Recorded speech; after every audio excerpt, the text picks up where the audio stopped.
Bienvenue dans l'épisode 8 de Miss Night and Day. Voici mon avis sur cet épisode-là.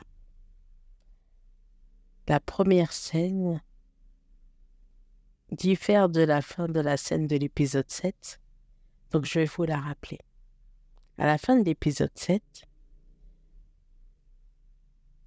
Lee Min-ji s'évanouit dans les bras de Kwon, l'idole, et lui, il lui dit avant qu'elle s'évanouisse, en gros, je connais ton secret. Parce que le coucher du soleil arrive bientôt, donc ne dis rien. Et elle s'évanouit. Et quand le procureur Ye Ji-won la voit, il se demande qu'est-ce qui se passe entre les deux. Et quand l'idole la met dans sa voiture, il se demande aussi pourquoi, alors qu'elle est inconsciente. Donc, quel est son cheminement dans son esprit, je ne sais pas, mais en tout cas, il l'emmène à l'hôpital. Enfin, il l'envoie à l'hôpital. Et en l'envoyant à l'hôpital, on découvre que quand elle s'est mise à fond pour chanter Mr. Chou, donc après avoir chanté, elle s'est retrouvée à avaler les comprimés de Kwon, l'idole. Donc, c'est ce qui a contribué aussi à son évanouissement. Car comme le précise le docteur à l'hôpital, aux urgences, les médicaments de l'anxiété, si on en prend trop, c'est pas bon. Ce qui revient aussi à tout ce qu'on sait pour l'instant sur Kwon, c'est quand il s'est fait attraper pour avoir utilisé de la drogue, c'est qu'en fait, son mal-être est tellement grand qu'il en prend souvent. Et en le prenant souvent, il se retrouve dans des situations qui peuvent poser problème. Et c'est pour ça que son manager, il a nommé CEO dans son téléphone, l'avertit qu'ils vont tout faire pour couvrir l'histoire, pour pas qu'elle s'ébruite, car ça lui poserait problème où il fait son service militaire aussi. Mais en tout cas, ils arrivent à se sauver la mise les uns les autres. Donc, Kwon, même si on sait qu'il a pris des médicaments sur l'anxiété, le procureur lui dit de faire attention parce que ce qui fait un ascendant sur les autres, et Lim Soon doit faire attention parce qu'il y a au moins une personne qui connaît son secret. Et tout ça nous emmène à la situation du crime. Parce que vous voyez la fille aussi qu'on voyait à la fin de l'épisode 7 qui se tenait debout avec une pancarte qui cherche son père. Eh bien, son père, c'est le senior qui a disparu. Donc, elle explique la situation, elle explique à ses collègues seniors, et c'est là qu'on comprend qu'un des seniors a étudié aussi le même genre de cas sur les disparitions suspectes de la même ville, Sohan. Sauf que le problème, c'est que, comme ils disent, si un adulte fuit ou disparaît, on pense plutôt qu'il s'est enfui. Parce qu'en général, ils ont le même fonctionnement. Ils vident leur compte en banque et ils donnent l'argent à d'autres personnes. Donc, ils enlèvent toute trace d'eux. Et en même temps, on commence à avoir un autre lien. Car l'ancien policier est le même, a fait partie de l'équipe qui n'a pas pu retrouver la mère du procureur.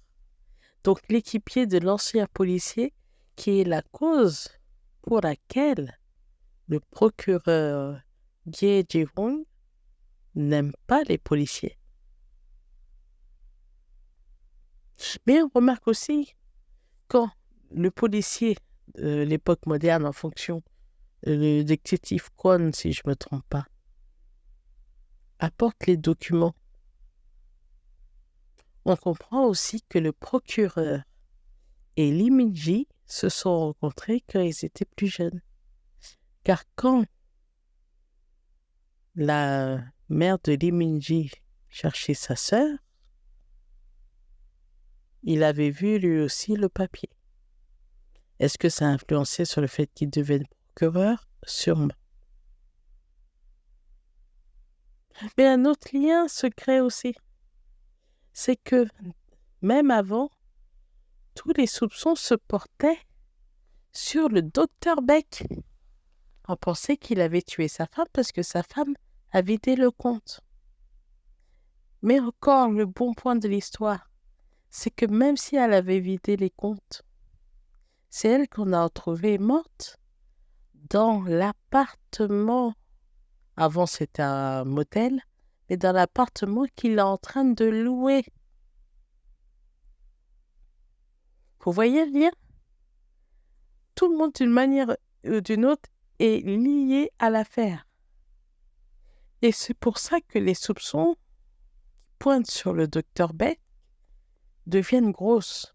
Après, ça peut être très flagrant, on ne sait jamais. Hein? Parce qu'il y a des dramas qui ont fait ce même genre.